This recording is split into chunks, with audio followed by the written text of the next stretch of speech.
مولا علی کرم اللہ وجہہ الکریم قبرستان جاتے. حضرت سعید ابن مسیب ایک تابعی ہیں, حضرت علی کے ساتھ قبرستان گئے تھے. حضرت علی نے زور سے سلام کیا قبر والوں کو اور پھر پوچھا ہے قبروں والوں کیا حال ہے تمہارے. اور اس کے بعد پھر حضرت علی روتے کھڑے ہوئے, آنسو بہنے لگے.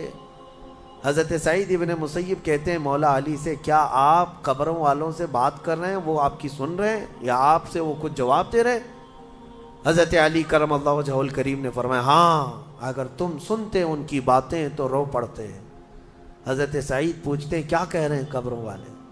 سنو میرے عزیزوں, حیدر کرار شیر خدا علی مرتضیٰ فرماتے ہیں قبروں والوں سے میں نے پوچھا کیا حال ہے تمہارے, تو قبروں والوں نے کہا اے علی مت پوچھو ہمارے حال, جن بالوں کو ہم سجایا کرتے تھے ان بالوں پر تو اللہ نے بچھو چھوڑ دیے.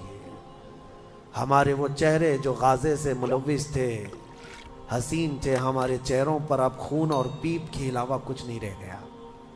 ہمارا وہ جسم جس کے سنوارنے کے لیے ہم دن بھر گھنٹوں لگاتے تھے, آج وہ ہماری قبروں میں کیڑوں کی غذا بنا دی گئی ہے. حضرت علی فرماتے ہیں قبروں والوں نے جب ہم سے یہ کہا تو ہم نے رو پڑ, ہمیں رونا آ گیا. یقیناً میرے عزیزوں وہ منزل آپ کی بھی ہے میری بھی ہے, ہمیں بھی جانا ہے آپ کو بھی جانا ہے. حضرت سفیان ثوری فرماتے ہیں ایک چھوٹی سی بچی کو آپ نے ایک جنازے کے پیچھے جاتے ہوئے دیکھا روتے ہوئے. وہ لڑکی اپنے باپ کے جنازے میں جا رہی تھی, رو رہی تھی اور یہ کہہ رہی تھی اتنی بڑی مصیبت کا دن ہمارے اوپر کبھی آج تک آیا ہی نہیں تھا. حضرت سفیان ثوری نے کہا بیٹا تم پر نہیں تمہارے باپ پر جو دن آیا وہ کبھی نہیں آیا تھا. موت کا دن, موت کا دن سب سے سخت دن ہے, سب سے سخت دن ہے. موت کس طرح سے آتی ہے پتہ ہے؟ فرمایا گیا جیسے ریشم کے کپڑے کو کانٹوں کی جھاڑی پر ڈال دو اور کپڑا کھینچو, کپڑے کے تار تار نکلتے جائیں گے. فرمایا گیا ملک الموت روح نکالنے کے لیے جب آتے ہیں تو اسی طرح سے روح نکالتے رہتے ہیں انگلیوں سے, پیروں کی ہاتھوں کی انگلیوں سے, ناخنوں سے روح نکلتی نکلتی آتی ہے. ایک ایک جوڑ سے روح نکلتی ہے, یہاں تک کہ ناک تک اس کو کھینچ کر کے لایا جاتا ہے. اور قرآن میں اللہ فرماتا ہے تم اگر دیکھو گے کہ روح کیسی نکالی جا رہی ہے, یضربون وجوہہم وادبارہم, فرشتے آتے ہیں پیٹھ پر پیچھے مارتے ہیں, زور زور سے مارتے ہیں اور پیشانیوں پر مارتے ہیں اور یہ کہتے ہیں اے نکل جا روح. اللہ فرماتا ہے تم اگر دیکھو گے کہ فرشتے کس طرح روح نکالتے ہیں تو کانپ کر رہ جاؤ گے, مار مار کر کے روح کو نکالا جاتا ہے. اور یہ چھوٹا سا وقت نہیں ہے, ادھر جھٹکا لگا ادھر موت ہو گئی, لمبا پروسیس ہے. اس سے جو گزرتا ہے وہی بتا سکتا ہے. بعض لوگوں کو ایسا لگتا ہے زہر کھا لیا ابھی موت ہو گئی, سوسائڈ کر لیا ابھی موت ہو گئی. موت اتنی آسانی سے نہیں آتی, لمبا پروسیس ہے.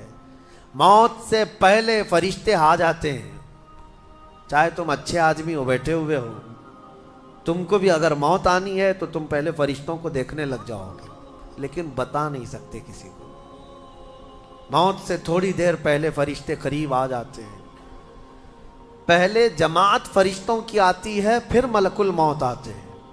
ملک الموت ان فرشتوں کے بیچ آتے ہیں. جیسے ہی یہ مرنے والا آدمی ملک الموت کو دیکھ لیتا ہے پھر اس کے جسم میں کپ کپی طاری ہو جاتی ہے, اور ایسی کپ کپی طاری ہوتی ہے کہ کبھی پیشاب نکل جاتا ہے, کبھی پخانہ نکل جاتا ہے. اکثر دیکھنا مرنے والوں کی نجاست نکل جاتی ہے. ملک الموت کو وہ بہت قریب سے دیکھتا ہے, اور ان کی دو شکلیں ہیں. ایک بہت بھیانک شکل ہے, اس کو دیکھنا ہی عذاب ہے, اور ایک بہت خوبصورت شکل ہے, ان کو دیکھنا ہی رحمت ہے. وہ نیک بندوں کی روح نکالنے کے لیے جب جاتے ہیں تو خوبصورت شکل میں جاتے ہیں, اور جب گنہگاروں کی روح نکالنے جاتے ہیں تو بھیانک شکل میں جاتے ہیں, اور ان کو دیکھتے ہی مرنے والے کا جسم پیلا پڑ جاتا ہے, پیشانی اکھڑ جاتی, آنکھیں پھٹی رہ جاتی, اور پھر خرخرا آنے لگ جاتا ہے, یعنی خر خر کی آواز تیز ہو جاتی ہے.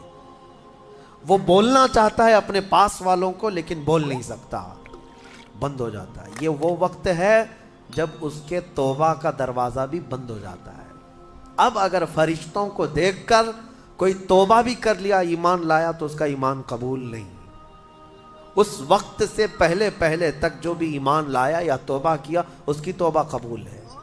لیکن موت کا خرخرہ آ گیا اور فرشتوں کو دیکھ لیا، اس کے بعد بہت سارے کافر بھی پکاریں گے کہ ہم ایمان لاتے ہیں اللہ پر، نہیں، اب ایمان قبول نہیں ہوگا۔ موت اتنی آسانی سے نہیں آتی، اس کا پروسیس ہے۔ فرشتے آتے ہیں، ملک الموت آتے ہیں، پھر اس کے بعد اس کو گھور کر دیکھتے ہیں، پھر اس کو چت لٹا دیا جاتا ہے، یا جس حالت میں بھی ہے وہ گر جاتا ہے، کھڑا ہے تو گرتا ہے، بیٹھا ہے تو گرتا ہے، موت آنے سے پہلے لڑک جاتا ہے۔ یہ ضروری بھی نہیں ہے کہ آج میں اپنے آپ کو سنبھال کر بیٹھا ہوں، اگر میری موت آنی ہے اسی کرسی سے گر جاؤں، اسی جگہ سے ہم گر جائیں، اور اس کے بعد ملک الموت روح کھینچنا شروع کرتے ہیں، پیروں کے ناخنوں سے لے کر ہاتھوں کے ناخنوں سے لے کر اس کے جسم کے ہر حصے سے لے کر ناک تک کھینچتے ہوئے لاتے ہیں، اور اس کے بعد جب پوری روح نکل جاتی ہے وہ لے کر کے چلتے رہتے ہیں، اور مردہ ان کو جاتے ہوئے دیکھتا رہتا ہے۔ آنکھیں سب سے لاسٹ میں کھلی رہتی، کسی بھی مرنے والے کی آنکھیں بند نہیں رہتی، کھلی رہتی، وہ دیکھتا رہتا ہے۔ اسی لیے حدیث پاک میں ہے جب کسی کی روح نکل جائے تو سب سے پہلے تم اس کی آنکھیں بند کر دو، ہمیں بند کرنا ہوتا ہے، اور اس کے بعد منہ بھی کھلا رہ جاتا ہے، منہ اوپن رہ جاتا ہے، فرمایا گیا منہ کو دبا کر بند کر دو۔ یہ سب نشانیاں ہیں میرے عزیزوں موت کی سخت